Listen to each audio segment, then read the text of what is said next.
First and foremost, like money is everywhere. It is. There's so much money out there that we will never ever run out. When you say like look for your buyers to be your lenders, I never thought about that kind of stuff because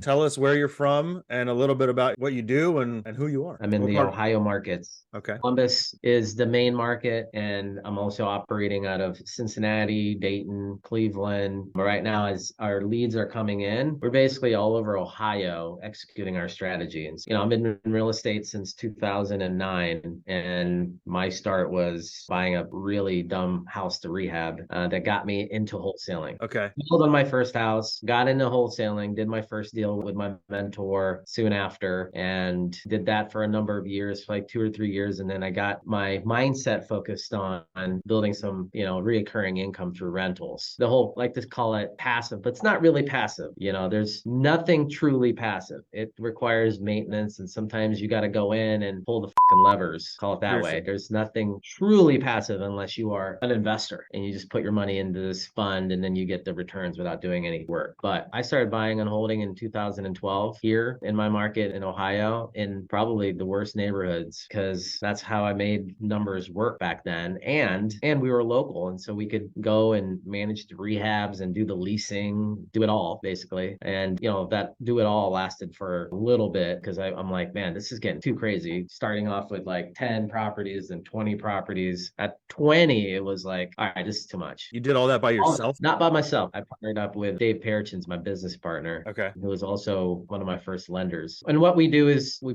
get the off-market deals that are like really good discounts because you're dealing with motivated people, right? Not with the people that are selling them on the MLS. And then we use private capital, private lenders, like private lender could be you. Anybody that has access to money that's not getting them in a return. Okay. And let's expand on that a little bit more, because I think that that's something that like people don't, it's kind of like this mystical being where like they're like, what do you mean I'm going to lend you money? I'm not a bank. I don't know how to do that. What does that look like? What kind of returns can people get on their money doing that? First and foremost, like money is everywhere. It is. There's so much money out there that we will never ever run out. Like there's so much money. In banks alone, there's so much money, but even outside of banks, in safes and these policies that are like whole life insurance policies or IRAs. And dude, there is so much money out there out of the traditional banking system that we would never touch. And so I had to first get my mindset around that there is so much money out there. The world is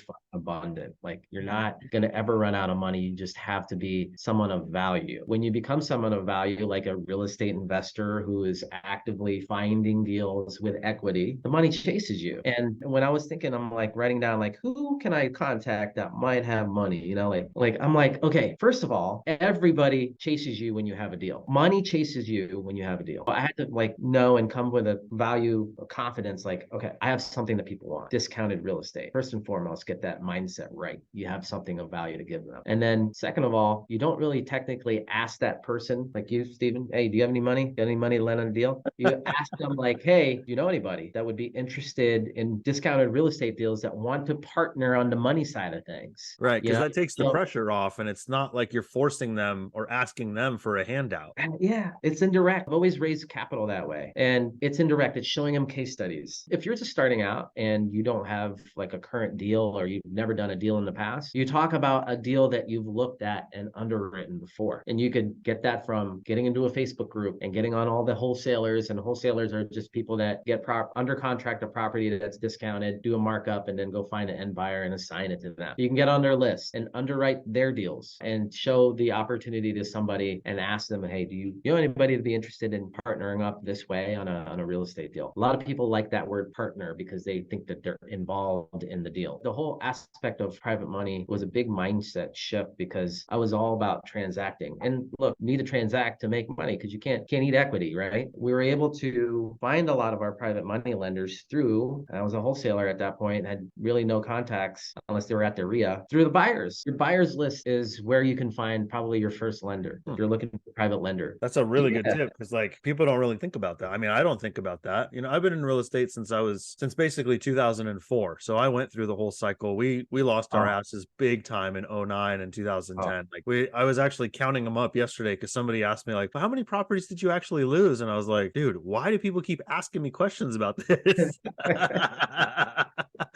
We lost 7 properties during that time. I lost a primary residence that I had just purchased in Fresno, California. Yeah. We had a 100-unit apartment complex that we were about to break ground on. It was a ground up, brand new development. All the lending guidelines changed. They wanted way more cash to be able to fund the construction loan. They wanted more equity basically from us. And we were in the mortgage business, and the mortgage business was tanking. You know, this is when Countrywide was going nuts, Upside Down, Washington Mutual, like all these big names were falling like dominoes. They're not even around anymore, right? No, they're not around at all. And we lost that big property. And then after that, for us, it was just like what happened was, right? And here's a little tidbit, little lesson that I'll never do again is we bought a lot of raw land that we were going to develop. And this raw land, it wasn't cheap land. You know, it wasn't like $5,000-$6,000 a parcel. It was like $500,000, $750,000 per parcel. A lot of stuff in like very large high-end communities, gated communities with like golf courses and stuff like that. It was very speculative purchases because we were relying on this market is never going to end, cycle's never going to change. We lost ourselves pretty big on that. When you say like look for your buyers to be your lenders, I never thought about that kind of stuff because had I dug my well before I needed it, we would have had enough private money to be able to float us through and be like, hey, here's the vision. We have plans approved. We've got all this stuff ready to go. Like I actually bought a house next door to that property in Fresno and I moved all of my stuff into that house. Fresno is like 5 hours from me. It's not around the corner, by the way. My plan was to move into that house and manage the general contractor on the project to build this 100-unit apartment complex. And I was all in. I was like fully all in. Moved everything there, had everything set up, and you know, all that went to the wayside. We were literally like this far away from breaking ground. Permits were pulled, plans were approved, like everything was done, but we didn't have enough money. That was our problem. And the partnership was amazing. It was only my dad and another partner and myself. It was 3 people, a JV basically, but it was like a family JV. And all we needed was like another 400,000 to appease the bank. Yeah. Was it too late after you figured all this out? Like it was just, it was too late, huh? Yeah. It was too late. I wasn't developed enough personally and professionally at the time. I didn't know any better. I relied on my dad for a lot of information and I figured he knew best. However, he was like super old school when it came to that kind of stuff. And he was very relationship driven, but only people that were like immediately around him rather than trying to like look outside of the circle to find other investors to jump in on it. What do they call it? Penny wise, dollar foolish? Something like that. Yeah. That's how it was back then. They call it jumping over dollars to get the pennies. Yeah, that was definitely the mindset back then. That's a huge nugget right there is talk to your buyers because we were in the real estate business. We had people with commercial buildings. We were doing commercial construction loans, commercial refis on apartments. We could have went to any of those people and said, hey, you want to partner up? We need a few $100,000. Exactly. You already have credibility, right? Because they're on your list. They're seeing the deals that you have. Yeah. And now it's like, okay, so you're doing your part. Like you're the deal finder in the equation and they're the ones with the money because they're your buyers. They raised the capital. Yeah. And that's what I did. And one relationship after that led to a big lender who, you know, and here's a tip too. In the beginning, be okay with giving away some equity of giving more of the deal because even 10 to 15, even 5% of a deal is better than zero. Do not get greedy. You don't have any experience. You have experience getting deals. The watermelon's big. And if you get a slice of the watermelon, you're going to be just fine. You're going to be just fine. In the long play, you can't think of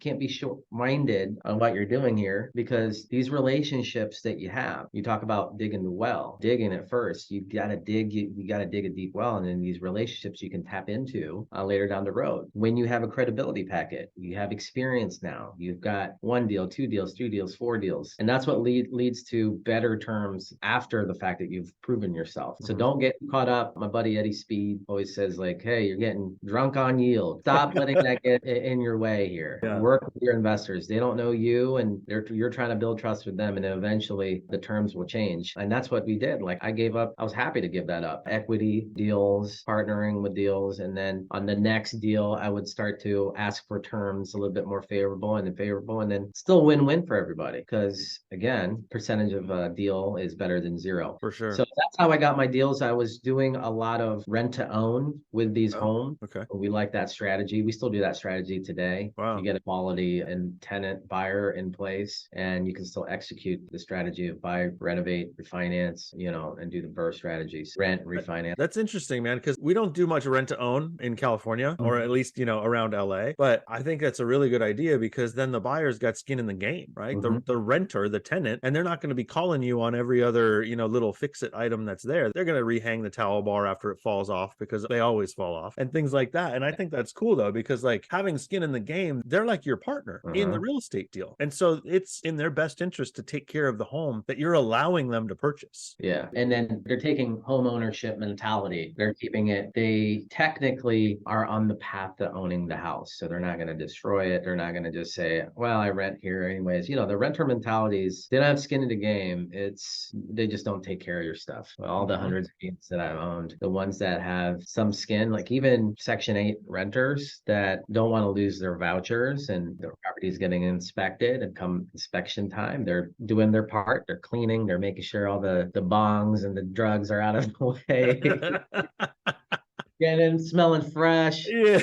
Make sure the dogs are all the everything. And not, rent to own, you still got to inspect it. With rent to own, we're still doing at least a once a year inspection just to see how they're doing. And it also gives us an opportunity to see how they're taking care of the place. We'll drive by sometimes and we're like, oh, that was a really nice fence you put up there. Cool. Or they took out there was like swing set in the backyard, and then they put a new swing set in there. So that was cool. These are some of the things that we've seen with rent to own versus just the people that are just sitting there for 12 to 24 months just renting. And then, when they leave, you got to deal with that. There's strategies around when they leave and making sure that they're leaving it to you in the best condition as they got it from you. That's a whole nother property management thing. What we're up to is we've got 400 something units all together, and we're just making sure that's stabilized and cherry picking the best ones from the marketing that we do, and how we've evolved in, like, do we keep it? Do we rent it? Do we flip it? Do we da-da-da-da? It's like the ones that we are going to keep, we have found a way to structure it to where we can still get paid our, acquisition, so that marketing continues to go out, and then we get an acquisition fee, just like you would on a apartment deal. There's acquisition fees in those, and that's paying you because you're doing the work, you're negotiating, you're meeting the seller or whatever, signing the contract, taking the pictures, doing all this underwriting. So we figured out a way where you can get paid to buy rentals. The best of both worlds. You get your assignment fee, you get your rentals, if you structure the deal correctly, you get a good enough deal, you can also pull out some cash out at the refinance end. How do you get paid an assignment fee and an acquisition fee? That's what we teach, Steven. So we got a coaching program, the PYF method, pay yourself first method. It's predicated around you getting a solid deal up front. Motivated seller, maybe they inherited property, or they're someone that just doesn't want their property anymore. And you structure it in a way where you put the LLC as it's not your buy and hold entity or your fix and flip entity. It's an entity that you're putting on your contract that states that you are an acquisitions company. It would be like Steven Acquisitions Company LLC. Doesn't own anything. It's there to basically as the face of your acquisitions company, right? And then you put it in contract, and it's all about the deal. So let's just say an example deal is $200K. It's worth $200K, and the renovations are going to be a cosmetic renovation. You negotiated a deal. Let's just say this seller moved out. They had it as a rental for a long, long time. Now they're transitioning and going into down in Florida, and they're retiring. They're a retired landlord. Negotiate the deal for $90K. These are typical deals that we do. $90K. Wow. Let's just say it needs 30 in work. You're updating a couple bathrooms and doing the flooring, and maybe you have to put a hot water heater, and then it's just a paint and cosmetic job. Now your cost basis right now is 120. It's worth 200, and it's going to rent out for probably around 1,600 a month. Great. The banks that are still refinancing, they're still here. Banks still have to refinance properties. The only way they're going to be making money is lending. That's how they make their money. So now my cost basis right now is going to be 120 because of rehab. Well, I'll insert a 10K assignment fee. My cost basis is 130, and I'm doing all of this with private money. I go to my lender and say, hey, Mr. Lender, Steven, I got an amazing rental. These are the terms. I'm looking to borrow 130, and that's my all in. And my plan is to execute a refinance in probably 4 months. But you're okay with it? I'll borrow it give me some cushion because I'm going to want to play it safe. But if I can do a 12-month note, I'll pay you 10% I'll give you a couple points, annualized return. And my goal is to turn this into a rental. I'm going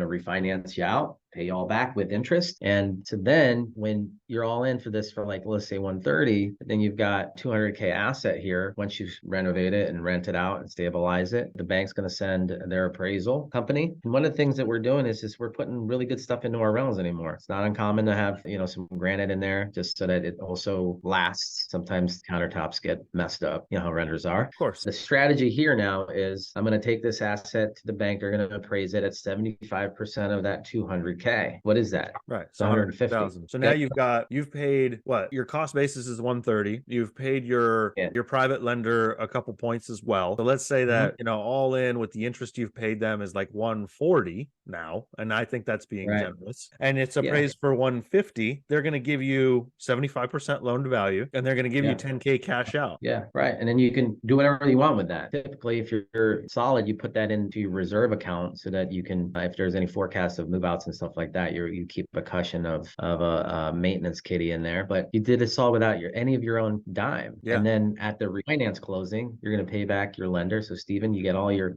130 back plus a couple points, and then you get the asset now, and you tuck it away, you manage it correctly, and you get all the benefits of owning rental property, debt pay down from your tenant, appreciation, the cash flow. It's not a lot, but I mean, you continue doing that, and on top of that, what did you pull out up front? 10K, right? Plus another 10K on the refi. Exactly. Yeah. So that is our model, and That's anybody awesome. can do. Nobody's this like special. They're not going to check your report card or your anything done in the past. Yeah, it does not require college degree. Does not require a college degree. It requires some specialized knowledge in managing people and relationships. And that's how we've done it. That's how a lot of people have done it that aren't smarter than anybody here. Like they just took the knowledge and went and executed and learned. So it sounds simple, right? The whole transaction itself, like obviously there's like stuff that you need to know, but it also sounds like it's very tedious to do this one door at a time. I know that recently you've been talking about going to commercial and getting bigger and bigger. So like tell me about like what you're doing with that. What's your plan and stuff? The economies of scale with commercial is just a lot better. You get your feet wet in residential, but it doesn't have to start in residential. You can go and do this in commercial off the bat, just like how you do it in residential. But it's literally, instead of doing it one house at a time, now if we're doing residential, we're doing like 10 to 20 houses at a time. But the play with commercial is you can have building that, let's just say it's 100 units. All of the rehab is going into one place. It's actually technically a lot easier to rehab everything in one. Imagine 100 houses, they're scattered around town and managing everybody there, and then they're driving on to say everyone's at one site getting the rehab done. I'm sure you get you get better quality like contractors and stuff too, right? You don't have the Harry the homeowner handyman trying to fix whatever the hell you're doing or bring them in for a couple things. You can't. So it almost like when you go into commercial, like your standards increase because you got to hit appraisal, and they're going to be checking, and they're going to be wanting to see the work quality. And now I'm saying you do that in residential too, but I would say that the commercial contractors versus the residential contractors are definitely a little bit more professional. But at the end of the day, when you're dealing at that level, you're working with like millions of dollars. Yeah. And when you're playing in millions of dollars, you're going to get paid out in millions of dollars. Sure. That's the play. But here's the thing about millions of dollars, right? It's like, it's kind of scary going to that level. And so, but what I've also found too, is like, once you scale and you go to larger stuff like that, you have to bring in more partners. You have to bring in more people who are kind of involved in the deal. And so you have a team to bounce ideas off of, but also rely on their expertise. You're a lot less likely to fail on commercial than you are on single family residential. That's what I've realized, because you have all of these people around you advising you. Yeah, you're just at a different level and surrounding yourselves with people that already have way more experience. But it's just they're adding 3 more zeros at the end of the day to the deal, and you're getting paid 3 more zeros at the end of the deal. When it comes to fruition, like we're in the same group, and I've had conversations with guys, Evan and Tia. It's like in a year and a half, we were able to pull out a couple $1 million from a residential scale. If you're just in affordable housing, which is a lot of my portfolio is, it's like, well, you do the refinance, and at the end of the day, you might be able to pull out most, just one house might be like 30 or 40K. Right. And it's the same amount of work, maybe a little bit less on residential, but for exponentially for the amount of extra work you have to put into commercial, like the ROI is massive compared to res. Massive.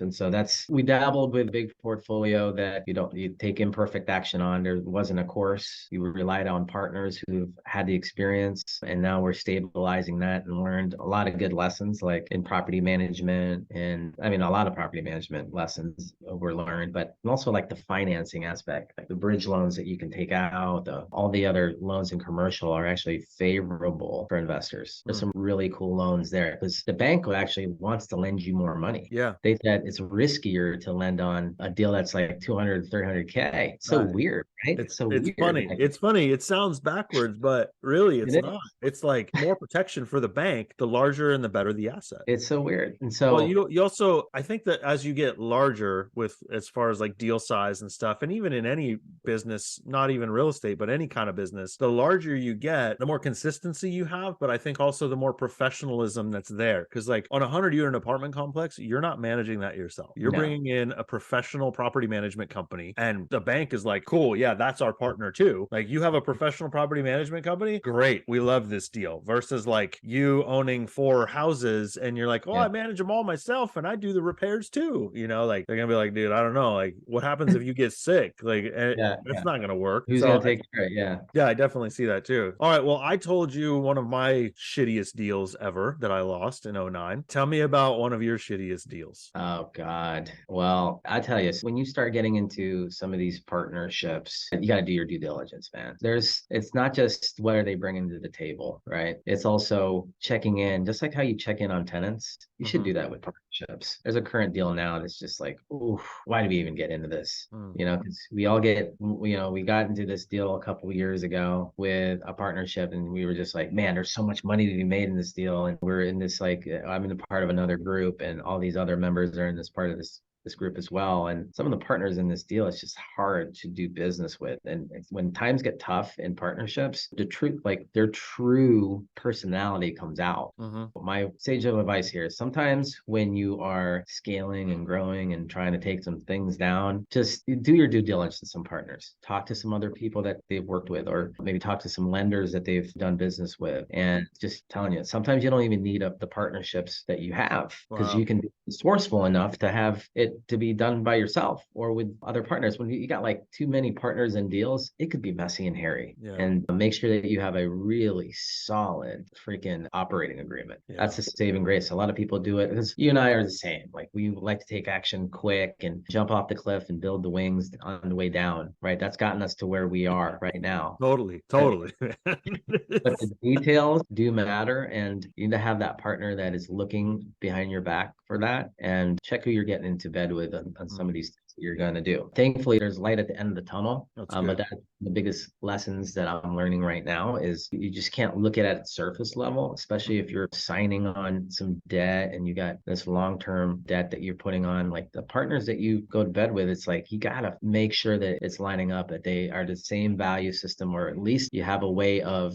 having a checks and balances, and maybe you might be able to get out of it. So are you currently in a deal right now that you're experiencing this? Oh yeah, it's not good. But sorry, man. I'm sorry to hear that, dude. I've I had mean? Like partnerships go south before, and it sucks. it sucks. It's the hardest ship to sail is partnerships. Yeah. And sometimes there's ones that you learn the lesson at the right time, which I'm learning. Because there's other opportunities that are coming about, and sometimes you got to say no, dude. Like that's the toughest thing about this, what we're doing, because there's probably an opportunity right now that you're thinking about, like, man, I don't know, maybe I should do that. I don't know, man. Like I think, I've always gotten away, gotten here by taking this like action, but you just got to know who you're going to be doing some business with. Definitely. All right. And I think too, man, like, yes, we all get those opportunities. We all like when we get to certain levels, right? And this could be at any level, in the game, right? When you're just starting out, you have opportunities and you're like, dude, I'm going to chase that because that sounds good. Then you get to the next level and you're like, oh man, I have bigger opportunities. I'm going to chase those. And then it just keeps going. It never stops. And so what I've realized, and I've really had to check myself recently, because I'm like a squirrel, dude. I see what like all this stuff coming at me, and I'm like, let's go. That's a great idea. I'll just hire another VA. I'll put them on that. And and then like what happens is I get spread way too thin, and right here gets spread way too thin. That's the most important part, is keeping my brain in check, because if I just let it run, I'll get nothing done. Yeah, dude, this is it right here, because I heard this concept, decision fatigue. Decision fatigue is real, right? Like you can only make so many decisions that are super important throughout the day. And then at some time in the day, you're going to just be like, I don't want to talk anymore. You're so burnt out. Really, what you're saying is, I don't want to make any more decisions. That was me last night at 6 p.m. about what are we making for dinner? Yeah, so I mean, that's why when it comes to clothes, I'm really rotating the five shirts that I have. This Right? one, this one today that I wore, I'm Yeah. like, I think I can get away with this at showing up my daughter's first day of school and going into some of these properties. So I'm like, all right, rock this. Like, I don't really care about Yeah. clothes anymore. You know what I Yeah. mean? Like, I used to. It was like a thing in high school for me, but now it's like I got so many other decisions that I want to be super present for and make the right ones, Mhm. that I don't want to make that decision. So you gotta pick the right partners that complement you and Yeah. what you're really good at, not the Yeah. other way. Like, well, I really need this guy to raise money, capital. Like, do you really need them as a partner, or you need to go find some money to Yeah. raise? Like, you know what I mean? Like, that kind of discussion needs to happen before you go right into partnership. You gotta check. That's Yeah. one of the things that I've learned recently. But hey, we learn lessons all the time, man. Yeah. Well, and you know what? I feel like every time we learn one of these lessons or every time we get into one of these sticky situations, we grow way more than if we're just stagnant, just trying to get through things. Because Mhm. when you're taking an L, a lesson, or I like to call them seminars, right? I go to seminars like every single day. But I also think that like every single thing that we're afraid of is the thing that we actually need to do. Hit it right in the head, dude. Right. And I'm speaking to myself, as much as I'm speaking to I'm everybody else. resonating. I'm resonating with you. One of my biggest fears, Steve, is like I don't like to speak like in front of crowds. Wow, me too. And I don't know what it is because I don't have a problem speaking to you like this. Yeah. But when it comes to like crowds, I just clam up a little bit. And so last night I knew I was gonna have to talk about something. Mm, And it's good practice to like not have really anything prepared, but then go out there and just be yourself, be uh-huh, your vulnerable self, authentic mhm, self. And we had a meeting. We had a cream event, and it's mhm, just like a networking event. And it was good to get up there and have a talking point. My talking point was just introducing. It was giving a tip on hard money lenders are a good asset for selling your wholesale deals to. And I introduced the title company and did this. And it was a short stint, but like doing that more often is going to overcome the fear. yeah. It's like you just got to get in front of it. Like when I do these lives, sometimes I go live. You don't see it on the camera. Sometimes you do, and I'm just telling everybody, dude, it's hot out here. Like I'll sweat, but I gotta hang in there. You know what I mean? Like, and it's sometimes it's just uncomfortable. You get on these Yeah. lives, and there's only two or three people, and then 5, 10, and then it's like, oh my God, there's like 20 people on there. Oh, like Yeah. there's I still get that, but then as I talk and engage and get it going, I feel a lot better. I've come a Yeah. long way from that because I was not the guy on the camera and doing these. I'd be like shy and get like some social anxiety. It was weird, dude. But I'm you with you. gotta grow it, man. You gotta get better. You gotta evolve because Yeah. the only way to get to that level that we're all trying to go after is you got to become a different you. You have to Yeah. become a different person. Right. Who do we have to become? Right. You and I went to an event in Cleveland recently, Awesome. and one of the speakers there was unreal. And he went, well, all the speakers were unreal, but one in particular resonated really with me. Like, who do you have to become? What person do you have to shed Yeah. in order to make room for the new person that you need or want to become? And speaking of like public speaking, there was another buddy of ours, Frazier, who got on stage for a big stage for his first time, and he was backstage sweating bullets. I talked to him afterwards. He's like this super confident, big, burly muscle guy, and he knows his industry. He's an absolute expert. And he got Yeah. on stage and he was so afraid. He was so Yeah. scared of what, right? Really, like if we boil it down, are we afraid of what people are going to think of us? Mm-hmm. How we're going to be perceived? Or are we afraid of like screwing up, right? Not being quote unquote perfect, even though perfect is not attainable. Perfect doesn't exist. Doesn't exist. So I think that like doing stuff like this, talking, of course, I've been entertaining recently going to like Toastmasters. You ever heard of Toastmasters? Yes. Yeah. I haven't gone yet, but I'm going to. And you and I share the same fears because like I can do a webinar with 150, 200 people on it, and I have no problem whatsoever. But the second I stand up in front of like a chamber of commerce meeting or something like that, where there's 100 people in front of me physically, I just like, there's like a plan. I had a plan of what I was going to say. And then I stand up and it just goes, Like, go on. Blank, right? Right. And dude, I got some allergies right now, but I got this good tip from, his name is Brendan Bouchard. He's the guy that wrote High Performance Habits, a really good book. Mm, And I did some high performance coaching, and he told me, he's like, if you're getting ready to speak into a crowd, let's just say it's a webinar or in front of people, and you're doing a live and you're getting all clammy, it's because the conversation that you're having with your head needs to change. It needs to be, take yourself out of the picture and turn it into, how can I add so much value to who I'm talking about, mm, to talking to, mhm. and get it out of like yourself, like, oh, what are they going to think of me, or oh, how am I, are they going to make fun of my hair? No, they're going to listen to you. Like, what is the value that you're giving to them? So make it all about the value that you're providing. Yeah. Tips, the strategies, your Yeah. story's value, your own personal view on things is a value. You sharing the story of what happened in '09 is a value, because it's something that they can take away and like, well, thank you for sharing that lesson, because I'm gonna learn from that. Yeah. And that thing about partnerships, you got to watch out.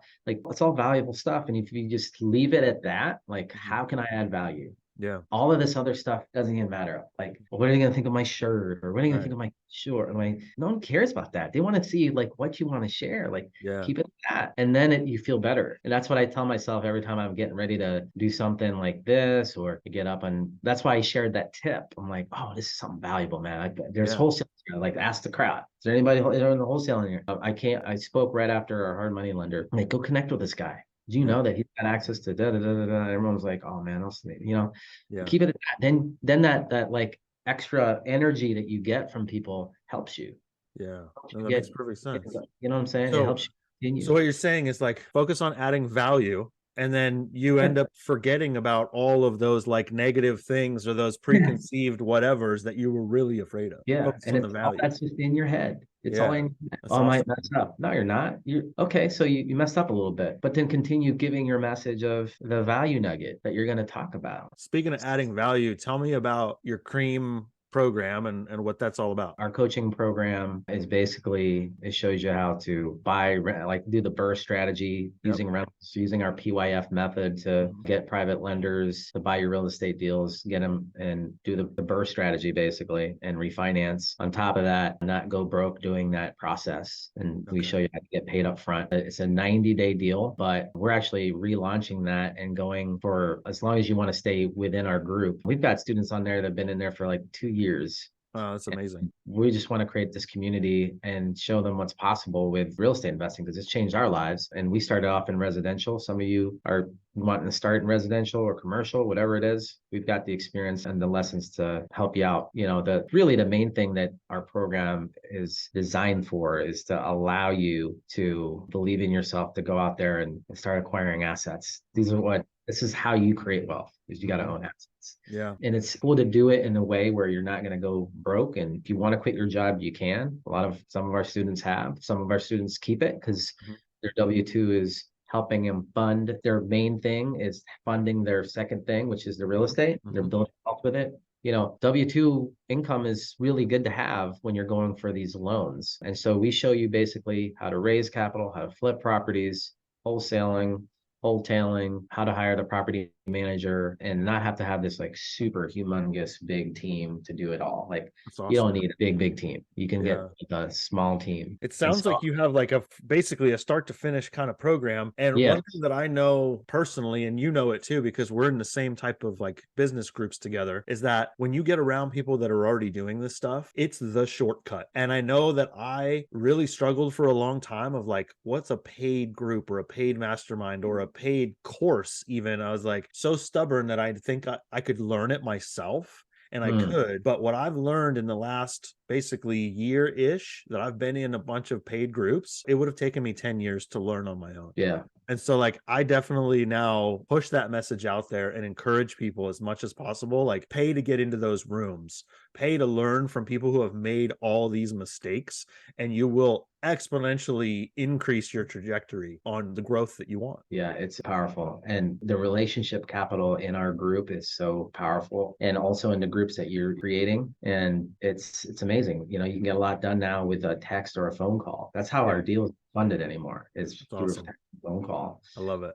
We show you how to get there. And if you're interested in it, I don't know if they're going to drop a link here or not, but you can connect with me on IG. It's just my name here, at, and then my name, RJ Pepino. I'd love to do a quick call with you to see if you're a good fit for the program. Yeah, But absolutely. And then are you RJ Pepino on all the platforms? Is that where people find you? yeah, so Okay, mainly cool. I'm on Instagram. I do a little bit on Facebook, but Instagram and TikTok. Believe it or not, I'm on TikTok. We Are you also huge? Are you huge on TikTok? I was on TikTok when everybody was just kind of experimenting a little bit. Okay. And now that it's TikTok is like a big thing now, it's, there's a lot more people on that platform. I think it's a solid platform to go and, get a bunch of followers that you can then turn into a community. But I'm on there.